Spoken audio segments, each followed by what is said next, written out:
She said, "I think we should just be friends. My ex needs me more." For a second, I thought I misheard her. We were standing in the parking lot behind her apartment, the same spot where I'd planned to hand her the car key I'd spent weeks saving for. Instead, I slipped it back into my pocket, looked her straight in the eye and said quietly, "All right. I hope you're happy." No shouting, no begging, no asking why, because I already knew the answer. She looked relieved, like she'd just put down something heavy, not realizing that what she dropped was the last bit of respect I had left for her. I turned, got in my car and drove away without looking back. Moments like that can feel unexpectedly peaceful, like finally accepting reality. At the time, I thought that was the end of it. It wasn't. A few months later, in the dead of night, she appeared at my door, drenched, mascara-streaked, and a small crowd behind her filming everything. Emma and I had been together for 3 years. I'm a freelance photographer, the kind who spends half his life chasing light, not people. She was an accountant, stable, measured, precise. In a way, we balanced each other. I brought the chaos. She brought the structure. At least that's what I thought. For a long time, our relationship felt easy. We didn't fight about money or trust or the future. She liked that I was calm. I liked that she was grounded. But comfort has a funny way of becoming invisible. Until something shinier walks by. That something came in the form of her ex, Ryan. The guy reappeared out of nowhere. Suddenly successful, wearing a suit, driving a black BMW, talking about how he'd finally turned his life around. He started messaging Emma, saying he missed her, that he was doing better now, that he'd grown up. At first, she told me everything. Said he was just a friend who'd fallen on hard times. But I could tell something in her tone changed. She started talking about him like he was a project to fix, not a person to avoid. Then came the excuses, working late, helping with a business plan, dinner with an old friend. Every time I wanted to ask more questions, but I didn't. Not because I was naive, but because I wanted to see what she would do when left to her own honesty. Turns out, that honesty had an expiration date. One night we were sitting at our favorite diner. Her phone lit up with a message. "Dinner tonight?" "Need to talk." She tilted the screen away like it burned her. I didn't say a word. I just kept eating. Inside, though, something heavy and final settled in my chest. I knew where this was going. I'd already been planning something for our anniversary, a small silver car she'd been dreaming about for months. She'd mentioned it offhand once, saying, "Maybe one day when things are more stable." I wanted to surprise her, not to impress her, but because I thought it would make her life easier. Funny how you can plan a future with someone who's already halfway out the door. The next evening, she called me over. Said she wanted to talk. Her voice was soft, almost rehearsed. She didn't cry, didn't look guilty. She just said the line that started all of this. Her words confirmed what I had suspected. She was leaving not out of necessity, but curiosity. I remember feeling this strange clarity, not pain, not anger, just confirmation. Everything I'd quietly suspected was true. She wasn't leaving because she had to. She was leaving because she wanted to see if the grass was greener. So I smiled, slipped the car key I'd been holding into my pocket and said, "All right. I hope you're happy." Then I walked away, and for the first time in months, I didn't feel like I was losing anything. For weeks after, I kept waiting for the sadness to hit, but it didn't. I went to work. I edited photos. I slept better than I had in years. Sometimes peace comes simply from letting go. People think heartbreak looks like crying in the dark. But sometimes it's just a guy standing in an empty parking lot, quietly realizing he was never the problem. After that night, I didn't spiral. No drunk texts, no sleepless breakdowns, no long drives past her apartment. I simply moved on. I poured myself into work. I started taking more travel assignments, landscapes, local festivals, portraits of people who still looked alive. My photos started getting traction. A gallery in Portland invited me to do a small exhibit called Stillness. It sold out faster than I expected. It's strange. I could capture calm in photos more easily than heartbreak. Once in a while, mutual friends would mention Emma.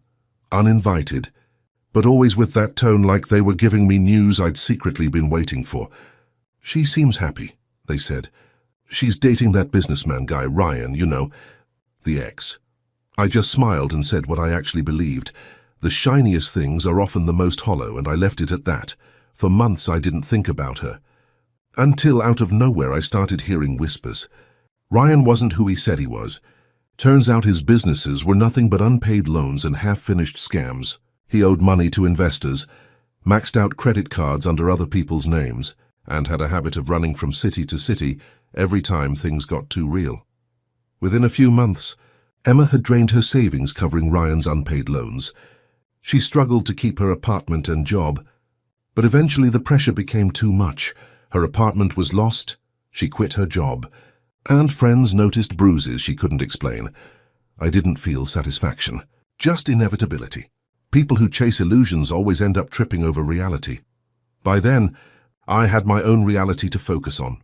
Months later, while working on a travel feature in Oregon, I met Leah, the editor overseeing the project. We spent long hours reviewing photos, critiquing captions, and teasing each other over coffee. Slowly, a connection grew, quiet but undeniable. She was sharp, brutally honest, and allergic to drama. When we first met, she looked at my old camera and said, "You know, this thing's seen more life than most people?" I laughed. It was the first time in a long while that someone made me laugh without trying to fix something broken in me. We started working together more. She'd critique my photos. I'd tease her for using too many adjectives in her travel pieces. There was no grand confession, no cinematic moment. Just two people who didn't need to prove anything, showing up day after day without pretending to be perfect. And somewhere in between the road trips and late-night editing sessions, I realized something. I didn't miss Emma. I missed the idea of her, the one I built when I thought love meant patience instead of clarity. Then one night, my phone buzzed. A number I hadn't seen in months, Jack. I know I messed up. Ryan's gone. He lied about everything. I lost everything. But I know you still care. Please, can we talk? You still love me, don't you? I stared at the message for a long minute. Not angry, not nostalgic. I just tired. Then I typed back, "I used to love you, but the person I love doesn't exist anymore." I hit send, blocked the number, and put the phone down. No second thoughts. No regret, because sometimes closure isn't a conversation. It's just finally realizing you don't owe anyone an explanation for walking away from chaos. It happened about 3 months later. One quiet night, Leah slept on the couch, a book open on her chest. I was editing some photos when a violent pounding rattled the front door. At first I thought maybe it was a delivery gone wrong or a drunk neighbor. But then came the yelling. "Jack, open the damn door!" "You coward!" I froze. That voice, raw, cracked, too familiar. Emma. When I opened the door, the scene outside didn't feel real. She was standing there, drenched, eyes wild, makeup streaked down her cheeks, and behind her were 3 people. Phones out, recording. I could hear the faint clicks of camera shutters, and someone whispering, "Keep filming." Emma pointed at me, voice trembling with rage. "You left me. You ruined my life. You did this to me." For a moment I just looked at her, not in shock but in disbelief at how far she'd fallen. The same woman who once worried about having the right color palette for her apartment walls now stood in my doorway, screaming accusations like a stranger. I didn't raise my voice. I just asked quietly, "What are you doing, Emma?" She stepped closer, eyes glassy and unfocused. "You think you're better than me now? Posting your happy little pictures while I suffer. You abandoned me, Jack. You broke me."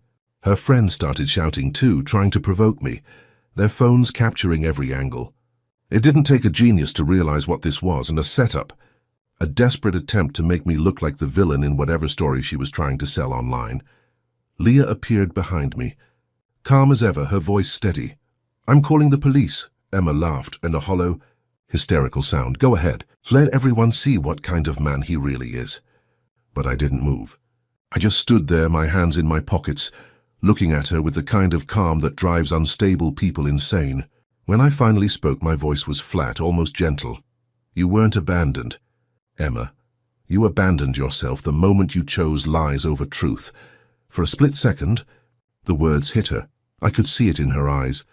Then the mask snapped back into place, and she started screaming again, pounding on my chest as her friends recorded.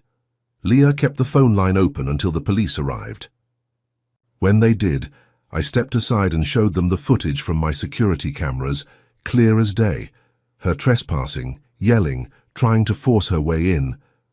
The officers looked at her, then at me. One of them sighed, clearly used to this kind of chaos. "Ma'am, you need to leave. Right now. If you come back here, it'll be trespassing." Emma's lip quivered. "He's lying. He ruined me. You don't understand." But no one was buying it. Even her friends looked uneasy now, slowly lowering their phones. The officers escorted them away. As she was being led off the porch, Emma turned back one last time, eyes blazing with something between heartbreak and fury. "You'll regret this, Jack. You'll regret not saving me." I didn't move, didn't speak until the patrol car's lights faded down the street. Then I whispered, mostly to myself, "No, Emma, you're the one already living with regret." I closed the door, locked it, and stood there in the quiet, the echo of rain filling the space where her chaos used to live. Leah slipped her hand into mine and said softly, "You okay?" I nodded. "Yeah, for the first time I think I actually am." After that night, things finally quieted down. A few weeks later, Leah and I packed what we had and left the city behind. We moved to a small town on the Oregon coast, tucked between foggy cliffs and evergreen hills. I opened a tiny photography studio, nothing fancy, just white walls, open light, and the smell of salt drifting through the cracked window. No clients chasing trends. No fake smiles for social media. Just landscapes, local portraits, and the kind of stillness I'd forgotten existed. Leah freelanced as a travel editor, writing about hidden trails, local artists, and coastal storms. Sometimes she'd sit by the window, laptop on her knees, hair messy from the wind, while I developed film in the back room. We didn't talk much about the past. We didn't need to. Peace doesn't require explanations. Months passed. The studio did well enough to pay the bills, and somehow that felt like success. I deleted most of my social media, not out of anger, just disinterest. Once you've lived inside someone else's chaos, silence becomes the most beautiful sound in the world. One morning, early spring, I was cleaning the drawer of my desk when my hand brushed against something cold, a single car key still on its original ring. The same one I'd planned to give Emma that night, back when I still believed she was my future. I turned it over in my hand, the metal catching light like a reminder and a ghost at the same time. Leah walked in, holding 2 mugs of coffee. "You look like you found buried treasure," she teased. I smiled. "In a way, yeah. I had bought this once for someone who didn't understand love. Now I thought it might finally start a new story, with someone who truly does." She looked at me for a long moment, then set the coffee down, eyes soft. "I'll make sure you never regret giving it away again." And somehow, I knew she meant it. That evening, we took the car and drove down Highway 101, the ocean to our right, the sun bleeding gold over the horizon. For a while, we didn't say anything. The radio hummed softly, waves crashing against the rocks below. At one point, Leah glanced at me and asked, "Do you ever think about her?" I thought about it. About Emma's voice, her chaos, the version of myself that tried to fix what was never mine to fix. Then I shook my head. Not really. I think about who I was when I loved her, and how far I've come from that. Leah smiled, reached over and laced her fingers through mine. The road curved, and for the first time in a long time the future felt clear. Emma vanished after the incident. Word eventually got around. Unpaid debts, mental health issues, another relationship gone wrong. Her social media disappeared overnight. Some people pitied her. I didn't hate her, but I didn't pity her either. I just let it be. Letting go isn't weakness, I told Leah one night as we locked up the studio. Sometimes it's the only way to keep your dignity intact. Healing isn't revenge or forgetting, it's simply finding peace.